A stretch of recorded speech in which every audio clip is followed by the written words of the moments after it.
قل أعوذ برب الفلق برب الفلق من شر ما خلق ومن شر غاسق إذا وقب ومن شر النفاثات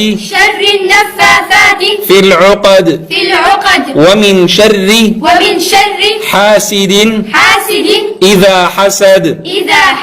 بسم الله الرحمن الرحيم.